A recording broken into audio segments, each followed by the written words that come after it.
الحمد لله نحمده ونستعينه ونستغفره ونعوذ بالله من شرور أنفسنا ومن سيئات أعمالنا من يهدي الله فلا مضل له ومن يضلل فلا هادي له وأشهد أن لا إله إلا الله وحده لا شريك له وأشهد أن محمدا عبده ورسوله أما بعد فإن أحسن الكلام كلام الله وخير الهدي هدي محمد صلى الله عليه وآله وسلم وشر الأمور محدثاتها وكل محدثة بدعة وكل بدعة ضلالة وكل ضلالة في النار. Donc on poursuit bi'idhnillah azza wa jal l'explication du livre intitulé A'lam Sunnati al-Manshura le Cheikh al-Allama Hafiz Ibn Ahmed al-Hakami rahimahullah ta'ala.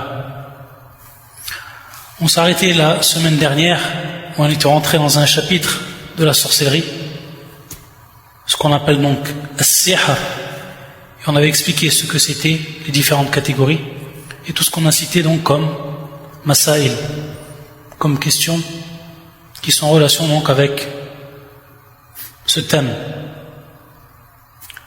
Et on s'est arrêté à la question numéro 175, où le shir, il va nous dire, rahimahullah, ما هي النشرة وما حكمها ما هي النشرة وما حكمها. Il va nous parler d'une chose, il va nous poser donc une question à propos de an-nushra, ce qu'on appelle an-nushra. Qu'est-ce que veut dire dans un premier temps an-nushra? Donc certains savants nous rapportent et nous rappellent que ça vient du terme nashr, et qui en réalité au niveau de la langue arabe At-tafriq, le fait donc qui est la séparation. Et d'autres savants nous disent que c'est un darb min al-ilaj wa al-ruqya. C'est donc un remède. C'est donc un remède et une sorte d'exorcisme.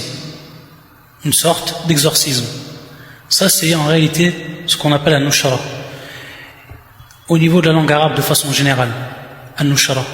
Par contre, pour ce qui est de son acceptation au niveau de la religion, au niveau législatif, il nous rappelle certains des savants, comme Ibn al-Qayyim et d'autres, que c'est halus sahir anil mashour. Et c'est ce que nous rappelle donc ici Hafiz rahimahullah lorsqu'il va donc nous répondre an-nushratu hiya halus sihr anil mashour. عفوا نعم السحر يقول النشرة هي حل السحر عن المسحور. حل السحر عن المسحور, c'est donc tout simplement dissiper et enlever donc cette sorcellerie ou ce sort sur qui il a été jeté. Donc al-mashour, celui qui a ensorcelé, c'est donc le défaire, c'est donc lui enlever ce quoi, ce sihr. C'est ça en fait an-nushra. Il va nous dire le shir, فإن كان ذلك بالسحر مثله فهي من عمل الشيطان وإن كانت بالرقى والتعاوذ المشروعة فلا بأس بذلك. Tout simplement pour bien comprendre, lorsqu'on parle donc de an-nushra et lorsqu'on dit que c'est tout simplement exorciser ou enlever donc le sihr de celui qui était victime de cette sorcellerie, ou comme on dit conjurer un sort, il va nous dire le shir que cela va être de deux sortes. Cet acte-là va être de deux sortes. Et ensuite, lorsqu'on va comprendre que an-nushra, elle est de deux sortes, on va tout de suite comprendre ou pourquoi on va s'apercevoir dans certaines paroles du prophète sallallahu alayhi wa sallam et ensuite certaines paroles parmi les salafs qu'il y a ceux qui l'ont autorisé et ceux donc qui l'ont interdit. Ceux qui l'auront autorisé, c'est ceux qui auront vu que ce nushra, c'est celle qui est de la sorte que l'on fait avec al-ruqa, al-ta'awidh, al-mashru'a, comme nous l'a dit donc le cheikh. C'est-à-dire donc des invocations que l'on va dire, également al-ruqa, un exorcisme que l'on va dire, avec donc des invocations, etc., des versets du Coran qui sont donc, bien entendu, mashru'a, qui sont légiférés. Dans ce cas-là, c'est autorisé. Et c'est pour ça qu'on va s'apercevoir que tous ceux qui l'ont autorisé, ils sont revenus à cette sorte-là. Par contre, la deuxième sorte, et c'est la première que va citer le shir dans le livre, c'est tout simplement contrer ce sihr et l'enlever par un autre sihr. Et c'est donc là interdit. Fahiya min amal ash-shaytan, fahiya min amal ash-shaytan, comme nous dit le shir. Et on va voir donc le hadith qui concerne cela. Ça fait donc partie de l'acte du diable.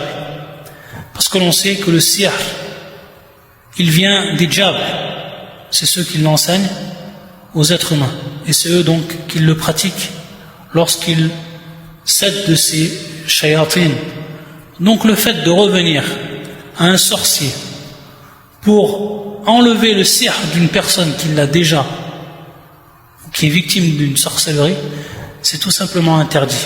Et c'est min amal ash-shaytan.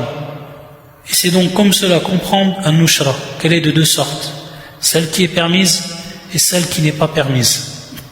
Et pour ce qui n'est pas permis, on va revenir à un hadith du prophète sallallahu alayhi wa sallam, hadith de Jabir radiyallahu anhuma, et qui est un hadith rapporté par l'imam Ahmed ou Abu Daoud, et dont l'isnad est Hassan, l'isnad est acceptable. Anna Rasulullah sallallahu alayhi wa sallam su'ila an nushra. Le prophète sallallahu alayhi wa sallam, il fait interroger donc à propos de cette nushra, donc qui est le fait de retirer un sortilège. Faqal iya min ash-shaytan, iya min ash-shaytan. Il a dit, répondu le prophète sallallahu alayhi wa sallam, ceci vient donc du diable. C'est pour ça donc que le shir il a dit fahiya min amal ash-shaytan, fahiya min amal ash-shaytan. Et Abu Daoud nous rapporte que l'imam Ahmad a été interrogé à propos de al-nushra, faqal ibn Mas'ud yakrahu hadha kullah. C'est-à-dire que l'imam Ahmad il a répondu à propos de al-nushra, il a dit que le sahabi al-jalil ibn Mas'ud radiyallahu ta'ala anhu yakrahu hadha kullah, c'est-à-dire qu'il déteste cela. Et qu'on le dit, et c'est ce qui est le plus souvent et le plus courant chez les salafs lorsqu'ils disent yakra ou akra, ça veut dire tout simplement al-karaha bit-tahrim ou karaha bit-tahrim. C'est tout simplement ici ils veulent dire par là l'interdiction, c'est détester mais à titre d'interdiction. Donc lorsqu'il dit Ibn Mas'ud yakrahu hadha kullah, tout simplement qu'il déteste. Et donc ce qui est voulu ici, qu'est-ce qui est voulu par ce hadith, c'est bien entendu ceux qui ont recours au sihr, ceux qui ont recours donc à la sorcellerie pour enlever donc un sortilège qui est déjà présent. Donc cela est strictement interdit au niveau de la religion.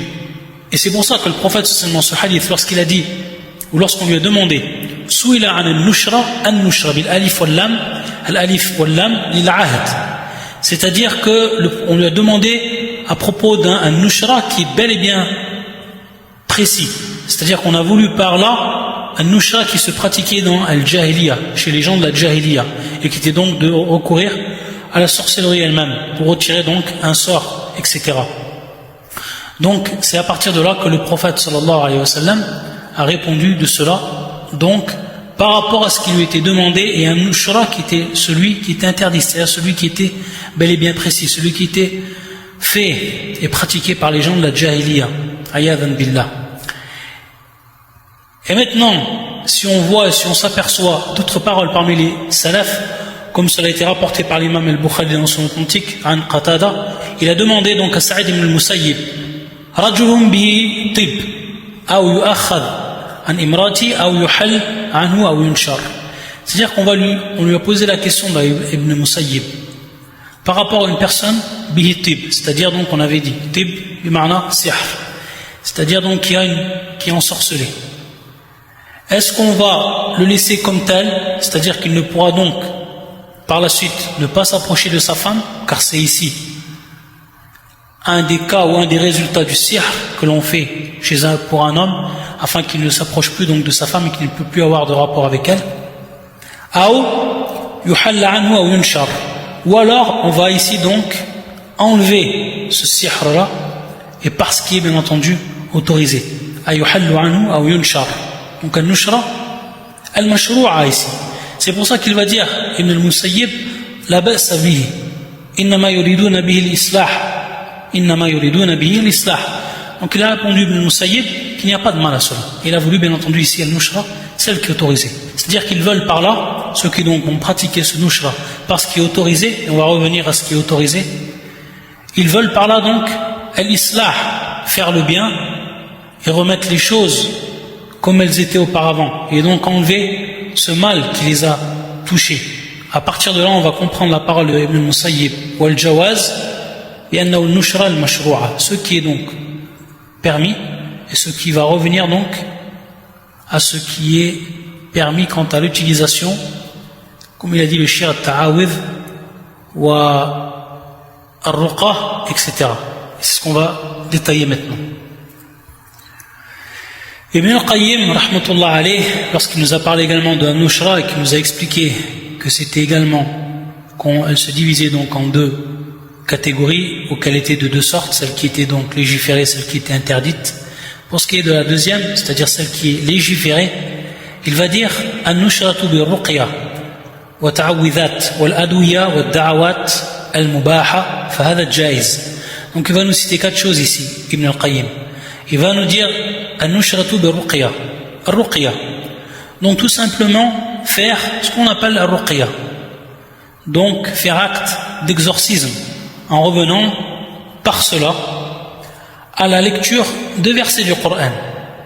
Et parmi donc ces versets du Coran, ceux qui vont être plus spécifiques par rapport au sihr, il y a bien entendu le Fatiha, le premier verset ou la première sourate qui est le Fatiha.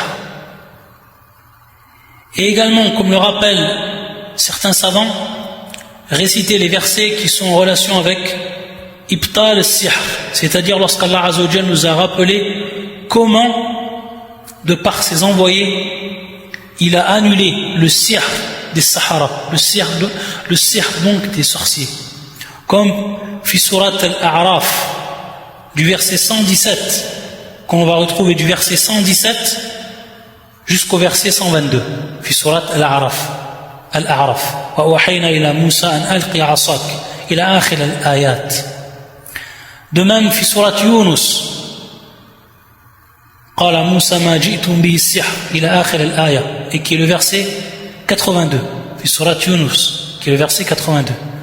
Et également fi surat Taha, wa alqi ma fi yaminik talqaf ma sana'u, et qui est le verset 69, également 110, fi surat Taha. Donc ces versets-là, qui sont spécifiques donc au sihr, ils seront lus sur la personne en tant que ruqya, donc afin de dissiper ce sihr-là qu'il a été atteint. Et bien entendu, ici il va y avoir des conditions que le shir ensuite il va nous rappeler également. Parmi ces conditions, pour ce qui est de ar-raqi, pour ce qui est de celui qui va faire ar-ruqya, ar-raqi, celui qui va faire donc l'acte de ar-ruqya, il va nous dire tout simplement qu'il faut qu'il ait son cœur qui soit attentif, qalbun hadir, également mutawakkil ala Allah, et qu'il revienne à Allah Azza wa Jal, qu'il s'en remette à Allah subhanahu wa ta'ala pleinement. Également husnu dhann billah, qu'il se fasse la meilleure des idées envers Allah subhanahu wa ta'ala. Wa i'tiqad annahu ash-shafi, et également la croyance que c'est Allah Azza wa Jal qui est lui seul va guérir cette personne-là, et que cela ne sont que des asbab, ne sont que des causes. Et pour ce qui est de al-maqrou, c'est-à-dire sur celui à qui on va lire ces versets, etc., sur qui on va faire ruqya, il faut qu'il ait lui aussi la croyance que c'est seul Allah Azza wa Jal qui guérit, qu'il ait son espoir, un grand espoir, fi shifa'illah, dans la guérison d'Allah Azza wa Jal. Athiqatu billah, également qu'il ait pleinement confiance à Allah Azza wa Jal, et qu'il ait la croyance que la parole d'Allah, il se trouve à l'intérieur de la parole d'Allah Azza wa Jal, al-shifa. Il se trouve dans la parole d'Allah, dans les versets du Coran, al-shifa, la guérison. Ibn al-Qayyim, il nous a également rapporté, il nous a rappelé les invocations, lorsqu'il a dit da'awat al-mubaha. Donc les invocations, bien entendu, toutes les invocations que l'on connaît, qui sont par rapport et qui s'appliquent pour ce qui est de la guérison, comme u'idhuka bi kalimatillahi ta'amati min sharri ma khalaq, etc. Toutes les doigts que l'on va connaître et que l'on va donc appliquer, et qui sont bien entendu des doigts authentiques prises donc de la sunna ou alors du livre d'Allah Azza wa Jal. Également il nous a parlé Ibn al-Qayyim pour ce qui était donc de des médicaments, l'adouya. Pour ce qui est de l'adouya, les médicaments, on va revenir donc à ceux qui connaissent ces choses-là, ceux qui ont de l'expérience, al-tajriba, ceux qui connaissent bien comment on guérit de la sorcellerie, bien entendu, à condition que cette personne-là soit l'auteur et doté d'une croyance qui est saine, qui a l'expérience dans ce domaine-là, et qui connaît donc certains adouya, c'est-à-dire qu'il va connaître certains médicaments que l'on peut utiliser. Et pour ce qui est également une question que l'on va également citer, adabil khusus, plus précisément, à titre d'exemple, le fait de prendre de l'eau, d'y mettre ce qu'on appelle des feuilles de cidre, c'est-à-dire les plantes de lotus, et ensuite de lire les versets du Coran dessus, et d'ensuite d'utiliser cette eau donc afin de guérir, que ce soit du sihr, ou plus précisément du sihr ou autre. Il faut savoir que certains savants ont contesté cela, cette nushra, bien précisément.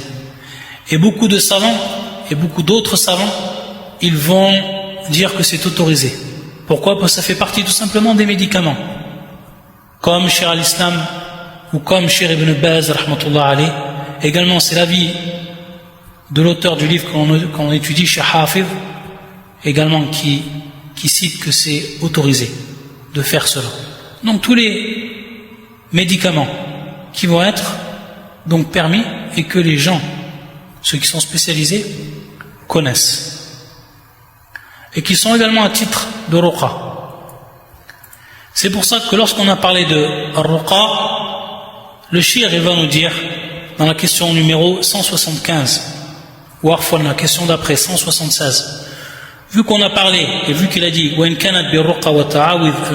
lorsqu'il nous a dit que cela, si un nushra a été utilisé, ou cette sorte de nushra reposait donc sur al-ruqa wa ta'awidh al-mashru'a, il va nous dire ma ya al-ruqa al-mashru'a, pour bien que l'on fasse la différence, pour bien que les gens aient science de cela.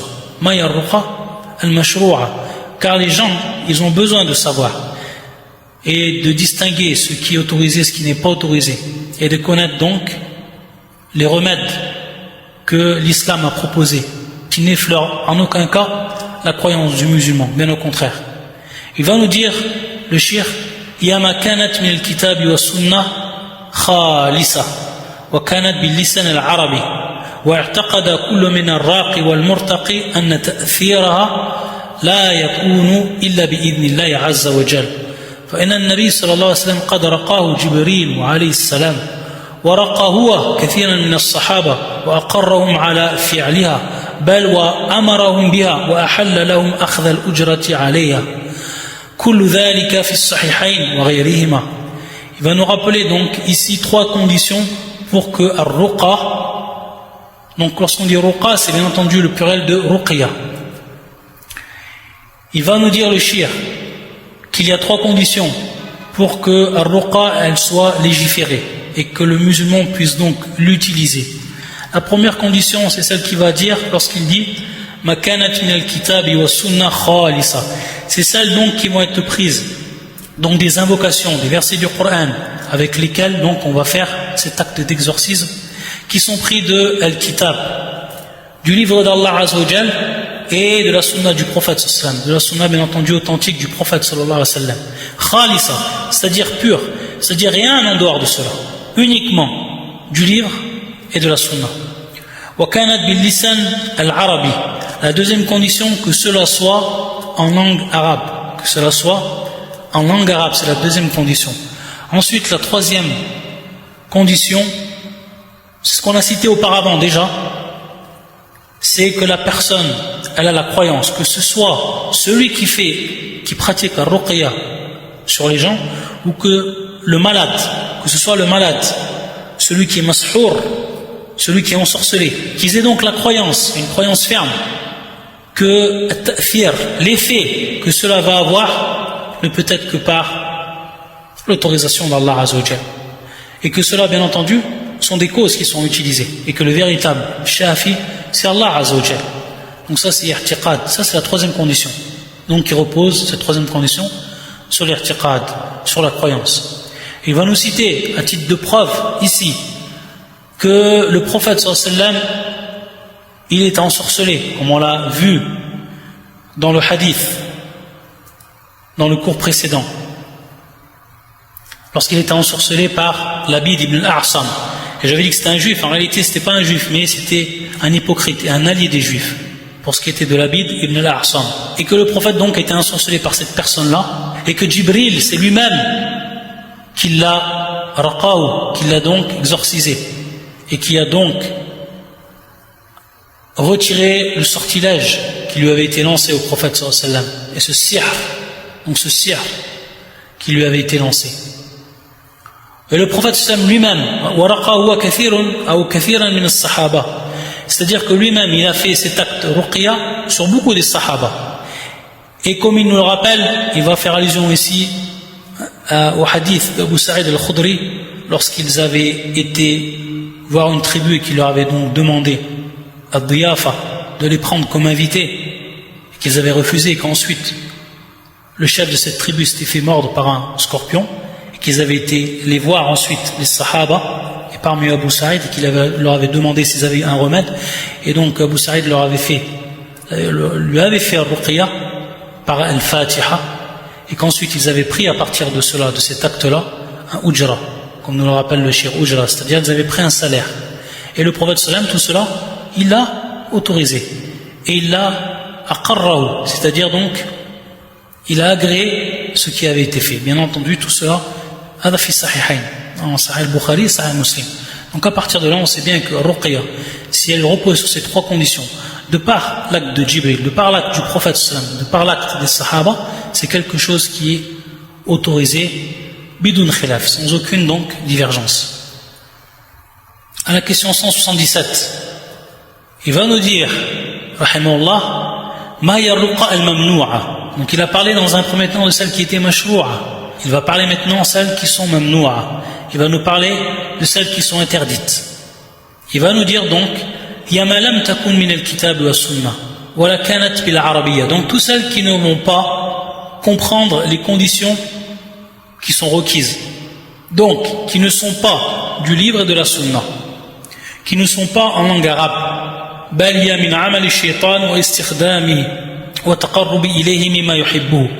Bien au contraire, celles qui ne sont pas donc de cela et dont les conditions ne sont pas requises, alors هذا من عمل الشيطان.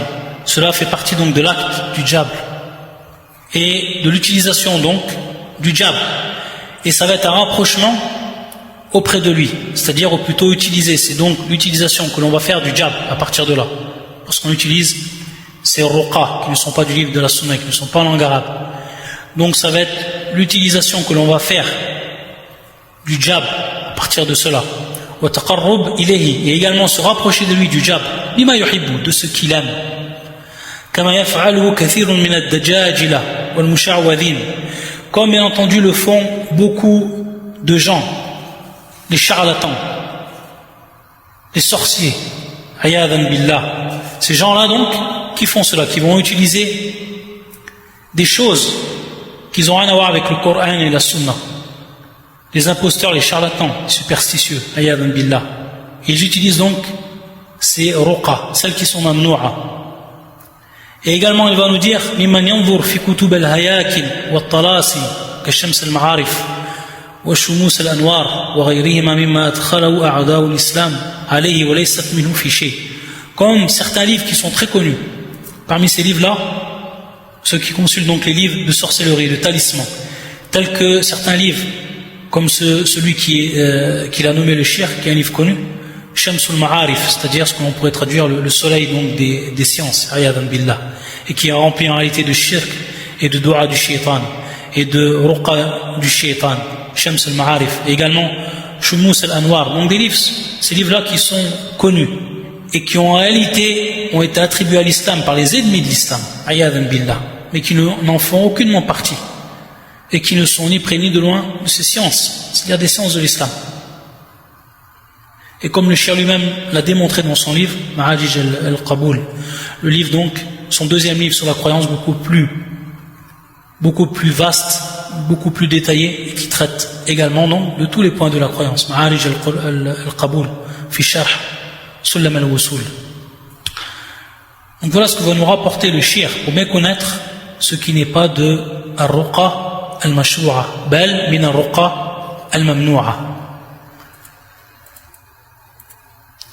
Ensuite, à la question numéro 178, le shir, rahimahullah ta'ala, il va nous parler également de ce qui est en relation avec ce qu'on a cité avant. C'est-à-dire, il va en relation avec les questions précédentes. Pourquoi cela? Parce qu'on a parlé de sorcellerie. Et ensuite, le shir, il nous a parlé de an-nushra. Comment donc remédier à cette sorcellerie? Et il va ensuite faire la différence entre ce qui est légiféré et ce qui ne l'est pas. Il va nous expliquer également sur quoi repose ce qui va être donc légiféré, sur quoi repose ce qui n'est pas légiféré pour ce qui est de an-nushra, pour ce qui est donc de retirer le sortilège.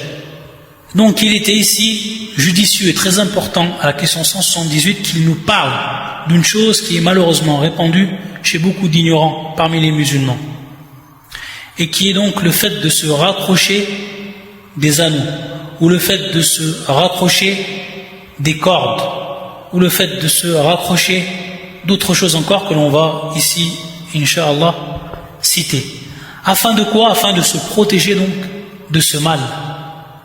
Donc ici, la sorcellerie ou autre, ou ce qui est encore plus général que la sorcellerie. Donc on voit en tous les cas pourquoi le shir ensuite, il va nous parler à la question 178 de ce qui est, comme il le cite, ma hukm at-ta'aliq bit-tama'im wal-awtar wal-hilaq wal-khuyut wal-wad' wa nahwiha. Il va donc nous dire, le shir, quel est le statut des objets qui sont portés, donc les pendentifs, tout ce qui est en relation avec les pendentifs, tels que les amulettes, tels que les cordes, tels que les anneaux, tels que les fils, tels que les coquillages, etc. Et donc, les gens, lorsqu'ils portent ces choses-là, ils vont le faire ici avec une niya. Ils vont le faire avec une intention. C'est soit raf'al bala, c'est soit donc ils font cela lorsqu'ils sont atteints d'une maladie, que ce soit le sihr ou autre, afin de dissiper donc cette maladie ou autre, ou ce malheur dont ils ont été touchés. Raf'ul bala, une fois que ça a été touché. Ou alors daf'ul bala, c'est-à-dire qabla al-wuqu', ou alors donc se protéger de ce qui peut leur arriver comme malheur ou comme sihr ou autre, donc avant même que ça arrive. Donc ils ont toujours cette niya, ces gens-là, lorsqu'ils portent, c'est ce qu'on appelle at-ta'aliq, donc le fait de s'accrocher des choses, des pendentifs. Ici on va bel et bien détailler pour bien comprendre par rapport à la croyance l'aspect néfaste de cela. Il faut savoir qu'il y a deux cas de gens qui portent cela. On va même en citer un troisième. Le premier cas, c'est ceux qui ont la croyance que ces choses qu'ils vont porter, ces choses elles-mêmes, elles ont donc la capacité et le pouvoir donc, soit de leur enlever ce dont ils ont été touchés comme malheur, ou alors de les protéger de tout malheur. Ceux-là, ceux qui ont la croyance dans cela, ils sont entrés dans ce qu'on appelle shirk al-akbar. Ils sont entrés dans ce qu'on appelle l'associationnisme majeur. Et par là, ils sortent de l'islam. Ceux qui ont cette croyance-là, ils sortent de l'islam. Hada shirk al-akbar. Ceux qui croient donc que ces choses en elles-mêmes, elles ont la capacité de faire ce qu'on a cité. Et elles vont rentrer dans le shirk min wajhayn. Elles vont rentrer dans le shirk sous deux aspects. Le premier aspect, fi shirk al-rububiyya. C'est-à-dire, ça va rentrer cela dans le shirk propre, ou dans le shirk qui va concerner le shirk fi tawhid ar-rububiyya, qui va concerner donc l'associationnisme dans l'unicité de la souveraineté d'Allah Azza wa Jal. Pourquoi? Parce que tout simplement, lorsqu'ils ont cette croyance, comme s'ils avaient placé donc une autre divinité qui avait donc la possibilité de gérer ce qui se passe dans l'espace ou autre. Fi tadbir al-umur, le fait donc de gérer les choses, d'avoir un pouvoir et la capacité d'agir sur ces choses-là. Ça donc, ça rentre dans le shirk fi al-rububiyya. Ensuite, le deuxième aspect, al-shirk fi al-uluhiyya. Al-shirk fi al-uluhiyya, c'est-à-dire donc le shirk dans ce qui va être propre à l'unicité dans l'adoration d'Allah Azza wa Jal. Pourquoi? Parce que ta'allaqa qalbuhum bi ghayrillah. C'est-à-dire que leur cœur, ils vont se raccrocher à une chose qui est autre qu'Allah Azza wa Jal, en ce qui concerne donc raf' al-bala, en ce qui concerne de dissiper donc un malheur, que ce soit par espoir, raja'an ou khawfan, que ce soit par espoir ou khawfan, et par peur. Donc ils sont entrés dans le shirk al-akbar de ces deux aspects, ceux qui ont la croyance de cela. Ça c'est pour le premier cas. Ensuite le deuxième cas, c'est ceux qui vont prendre cela comme sabab. C'est-à-dire qu'ils vont avoir eux la croyance ici que ces choses-là ce ne sont qu'un sabab, c'est-à-dire une cause. Et qu'en réalité celui qui enlève ou celui qui dissipe les malheurs, c'est Allah Azza wa Jal. Mais ces choses-là sont des causes qui vont faire que Allah tabaraka wa ta'ala, il va leur dissiper leurs malheurs ou il va les protéger, ou alors les protéger d'un malheur qui peut arriver. Et ça en réalité c'est du shirkun asghar. Ça c'est du shirkun asghar. C'est-à-dire donc c'est de l'associationnisme mineur. Ils vont rentrer ici dans l'associationnisme mineur, non dans l'associationnisme majeur. C'est-à-dire qu'ils ne vont pas sortir de l'islam de par cela, mais ils rentrent dans ce qui est khatir, dans l'associationnisme mineur, et qui peut les amener, comme on sait, sans refaire des cours sur tout ce qu'on a vu par rapport au tawhid. On sait que min khuturat al-shirk al-asghar, c'est-à-dire des dangers du shirk mineur, c'est que ça amène au shirk al-akbar, ça amène au grand associationnisme. Donc il ne faut pas se dire simplement du shirk al-asghar. Je ne suis pas sorti de l'islam par rapport à ça. D'abord, c'est du shirk, ça porte le nom de shirk, et Allah Azza wa Jal ne le pardonne pas. On a vu, on a vu chez les gens de science qui ont étudié cette question avec précision, que ce soit le shirk al-akbar ou que ce soit le shirk al-asghar, Allah Azza wa Jal ne le pardonne pas. Même le shirk al-asghar, Allah Azza wa Jal ne le pardonne pas. Ça ne rentre pas taht al-mashia, ça ne rentre pas sous la volonté d'Allah Azza wa Jal. Donc regardez le khutura, regardez donc le danger de cela, de ceux qui ont cru que ces choses-là sont des sabab, sont des causes, ayadan billah. Et tous ces gens-là, que ce soit donc la première catégorie, la deuxième catégorie, khalafu shar wal qadar, ils ont en réalité été à l'encontre de la religion, de la législation, ils ont été également à l'encontre de al-qadar, c'est-à-dire la prédestination. Car Allah Azza wa Jal, c'est lui qui prédestine toute chose, et c'est lui qui enlève toute chose, subhanahu wa ta'ala. Et donc on doit s'en remettre à Allah Azza wa Jal, et on doit s'en remettre al-asbab al-mashru'a, c'est-à-dire aux causes qui sont légiférées, et dont Allah Azza wa Jal nous a informé dans son livre, ou sur la langue de son prophète, sallallahu alayhi wa sallam. Donc ça c'est un point qui est important à comprendre, dans un premier temps, pour ensuite répondre et voir comment revenir à la réponse du shirk lorsqu'il a répondu à ce hukm, c'est-à-dire donc au statut de ces choses-là. Tous les hadiths qu'il va rapporter vont nous prouver que cela est interdit. Bien entendu, cela est interdit. Ça, c'est le hukm. Lorsqu'on parle donc de hukm, de statut, un hukm, automatiquement, ça va soit être interdit, ça va soit être autorisé, ça va soit être déconseillé, ça va soit être mubah, c'est-à-dire permis, ou ça va également être mustahab. Ça peut être également mustahab, c'est-à-dire recommandé, ou alors wajib, ou alors donc obligatoire. Ça c'est le hukm. Pour ce qui est donc de ce hukm ici, ça rentre dans l'interdiction. Ça rentre dans l'interdiction, fit tahrim. Donc ça va être la question, ça va être la réponse que l'on va comprendre à travers donc directement lorsque le cheikh va nous citer les hadiths du prophète. Parmi ces hadiths, ceux qui vont être authentiques, et certains que le cheikh a cités qui ne sont pas authentiques. Ala kulli hal, l'ensemble de ces hadiths nous prouve que c'est bel et bien une interdiction. Et ici on vous a donné donc la précision par rapport à ce qui était de ces choses-là et ce qu'elles avaient comme conséquence par rapport à la religion, ce qu'on appelle donc at-tama'im, etc. Et lorsqu'on a cité at-ta'aliq, donc tout ce que les pendentifs, etc., il faut bien comprendre par rapport à cela que c'est tout. Même une chose peut-être qui ne sera pas connue du temps des Sahaba et qui va être ensuite connu chez les gens qui sont venus après eux, ou alors de notre époque, tout ce qui peut être inventé comme pendentif, ça va rentrer dans la même chose. Donc lorsqu'on a cité les exemples, ça c'est des exemples qui étaient connus du temps des Sahaba, mais également des exemples qui peuvent être, qui sont advenus ensuite. Comme par exemple, une chose qui est répandue chez beaucoup des Maghrébins, ce qu'on appelle la main de Fatma. C'est ça, hein? Cette main que l'on se raccroche. Et ce qu'ils appellent la main de Fatma. Cette main, donc, vous voyez cette main, souvent qu'il y a un œil dans le creux de la main et que les gens ils s'accrochent autour du cou. Ça, c'est des pendentifs. Et ça rentre exactement dans ce qu'on est en train de citer. Pourquoi? Parce qu'on a cité de façon générale. Et comme je l'ai dit, tout ce qui rentre dans cela, et ça bien entendu, c'est plus que clair, que ça rentre dans ce qu'on appelle le ta'aliq, dans les pendentifs. Et les gens qui portent cela, ils ont automatiquement soit cette croyance, ou soit cette croyance, comme on dit. Soit ils croient qu'en elle-même, elle repousse, ou alors que c'est une cause. Et dans les deux cas, c'est du shirk. Le premier shirk akbar et dans le deuxième shirk asghar. Wal-amr khatir jiddan.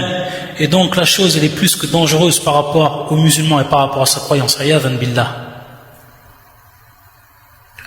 Ou appelé également khamsa, na'am. Khamsa. Et tous les noms qu'on pourrait donner à ces pendentifs. Na'am. Il y a un troisième cas que l'on va citer également. Peut-être qu'une personne, elle va porter cela, elle va dire, j'ai ni la croyance dans cela, ni la croyance dans cela. Qu'est-ce que vous allez lui répondre? C'est-à-dire qu'elle va dire, moi, je crois pas, je le porte juste comme ça.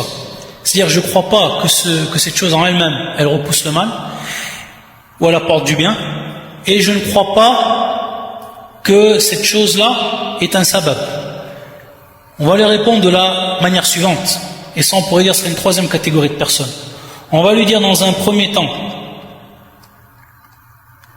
que cet acte-là, yadkhul fi at-tashabbuh bil mushrikin, que cet acte-là, le fait de porter ce pendentif, ça va rentrer donc dans l'acte de ressembler à qui? Aux mushrikin, de ressembler donc au polythéisme, eux qui font cela, eux qui portent donc ces pendentifs avec leurs croyances.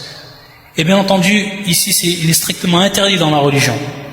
Donc on voit ici, quand on reste toujours dans le tahrim, il est strictement interdit dans la religion de faire des choses ou de porter des choses qui sont ou qui ressemblent ou qui nous font ressembler par là aux mushrikoun ou aux kuffar, c'est-à-dire donc au polythéisme et aux mécréants. Ça c'est une loi ou c'est une règle de base au niveau du din de l'islam.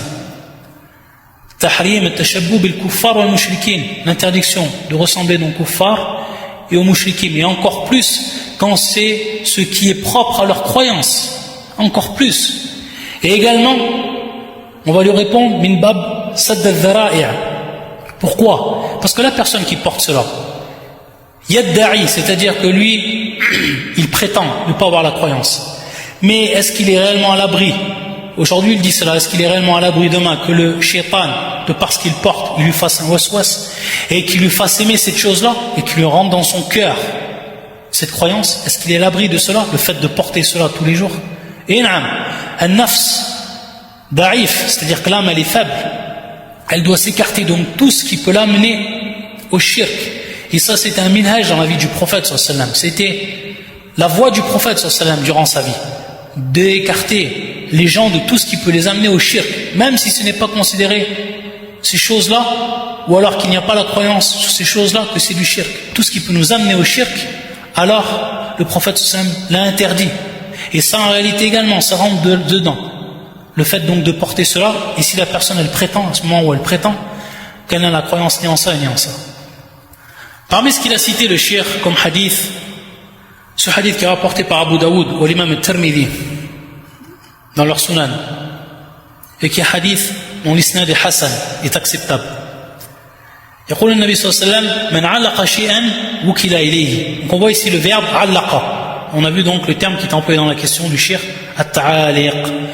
Donc ce qui est en rapport avec les pendentifs. Donc celui qui va raccrocher quelque chose sera confié à elle. Man allaqa shay'an wukila ilayhi. C'est-à-dire donc celui qui s'accroche quelque chose sera confié à elle. On va comprendre par rapport à cela que celui donc qui va raccrocher une chose à elle comme pendentif et autres, Allah Azza wa Jalla va faire automatiquement que son cœur va se raccrocher à elle. Ayadan billah. Et ce qui nous prouve donc ici que c'est bel et bien du shirk. le fait donc ensuite de se confier à un autre qu'Allah Azza wa Jal et de s'en remettre à un autre qu'Allah subhanahu wa ta'ala. Donc on voit bien ici wajhul al-istishhad, on voit bien l'aspect argumentatif de ce hadith pour ce qui est du tahrim, pour ce qui est de l'interdiction de porter des pendentifs et autres. Et également il va nous dire le cheikh wa arsala sallallahu alayhi wa sallam fi ba'd asfarihi rasulan an la yabqina fi ruqbati ba'irin qiladatan aw qiladatun min watar aw qiladatun illa quti'at. Il va nous dire donc ici également dans un hadith qui est rapporté par fi Sahihayn, qui est rapporté par l'imam Bukhari et l'imam Muslim, que le prophète sallallahu alayhi wa sallam avait envoyé durant donc certains de ses voyages un messager afin de ne laisser aucun collier de corde ou autre au cou d'un chameau sans le couper. C'est-à-dire des choses que utilisaient les gens de la Jahiliya également, afin donc de se protéger, comme on l'a dit, du mal, donc qui rentre également dans At-Ta'aliq. Et donc on voit que le prophète sallallahu alayhi wa sallam a ordonné un messager donc de lui, Rasulan lahu, de faire cela, de couper tout ce qui se trouvait comme corde au cou des chameaux, de ne point laisser un chameau avec une de ses cordes.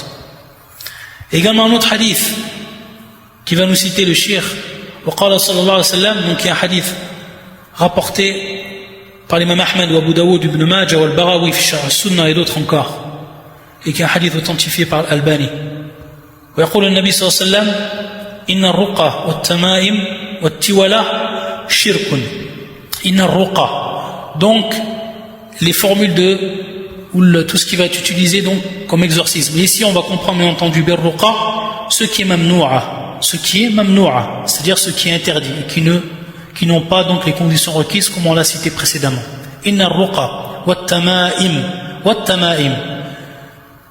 donc les amulettes, wat tiwala, donc tiwala c'est une chose qui était utilisée, c'était donc comme un type de sorcellerie qui consistait donc à ce que l'épouse soit aimée et désirée par son mari, ou alors l'inverse, c'est ce qu'on appelle donc tiwala. Et également ça fait partie, comme l'a dit le shirk, tout cela fait partie donc du shirk, ça fait partie donc de l'associationnisme, d'utiliser donc des ruqa, d'utiliser des invocations d'exorcisme qui n'ont pas les conditions requises, wat tamaim, amulettes, wat tiwala, tout ça fait partie donc du shirk et donc est strictement interdit. Également dans le hadith qu'il a cité, man allaqa tamimatan fala atamma Allahu lah, wa hadha hadithun da'if. Ça c'est un hadith qui est da'if, donc on ne revient pas dessus. Par contre, une des versions qui est elle, ou un autre hadith qui va être proche de celui-là, et qui est le suivant, man ta'allaqa tamimatan faqad ashrak. Donc celui qui va se raccrocher, ce qu'on appelle tamima, et donc qui est ici le singulier de tamaim, que l'on traduit par amulette, taïb. Et donc ce hadith qui lui est donc authentique est rapporté par l'imam Ahmed ou al-Hakim et d'autres encore. Et donc celui qui porte une amulette aura associé à Allah, celui qui porte une amulette aura associé à Allah. Et pourquoi on l'appelle tamimatan, on les appelle également tamaim, ça vient en vérité du verbe tamma ou atamma bil amr, c'est-à-dire que par cela eux ils veulent que le projet qu'ils ont eu l'intention de faire soit complet, c'est-à-dire qu'ils se complètent, c'est-à-dire qu'ils arrivent donc à l'objectif de ce qu'ils veulent. C'est pour ça qu'on appelle cela tamima, et qu'on en appelle donc le pluriel qui est tamaim, qui vient donc du verbe atamma. C'est pour ça que dans la version précédente, mais elle qui est da'ifa, fala atamma Allahu lah, c'est-à-dire qu'Allah Azza wa Jalla ne complète pas ce qu'il a voulu, c'est-à-dire qu'il n'arrive pas au but de ce qu'il a voulu. Et également dans l'autre hadith, également il y a un irtilaf par rapport donc à son authenticité, certains savants le rendent da'if comme Charles Albani et d'autres. Lorsqu'il a vu le prophète sallallahu alayhi wa sallam, une personne et qui avait de lui fiyadi halaqatun min sufr, c'est-à-dire qu'il y avait à sa main un collier de cuivre, sauf qui est en fait nahas, qui est un collier de cuivre. Et lorsque le prophète sallallahu alayhi wa sallam lui a demandé, faqal min al-wahina, min al-ta'liliya, c'est-à-dire donc à cause al-wahina, qui est une des maladies. Et donc le prophète sallallahu alayhi wa sallam lui a obligé d'enlever cela. Ala kulli hal, il y a un ikhtilaf par rapport donc à l'authenticité de ce hadith. Mais pour ce qu'on a vu auparavant, cela suffit donc pour prouver que c'est bel et bien interdit et pour prouver que ça rentre bel et bien dans le shirk. Donc lorsque le shirk, il nous avait dit à la question ma hukm at-ta'aliq, c'est interdit. Et en plus de cela, d'après les hadiths, comme on l'a cité donc en introduction, c'est bel et bien donc ou ce qui va être et faire partir donc du shirk, ayadan billah. On va s'arrêter ici, Inch'Allah ta'ala, et on continuera donc pour ce qui est de ce cours, et ce sera Inch'Allah ce mardi, pour ce qui est de Al-Mu'allaq, lorsque Al-Mu'allaq, ce que l'on va donc se raccrocher, fait partie ou est du Coran, c'est-à-dire des versets du Coran, le Cheikh en parlera. Et ensuite on verra également Al-Kahhan, on verra également tout ce qui est en rapport avec cela. Subhanakallahumma bihamdika, ashhadu an la ilaha illa anta, astaghfiruka wa atubu ilayk.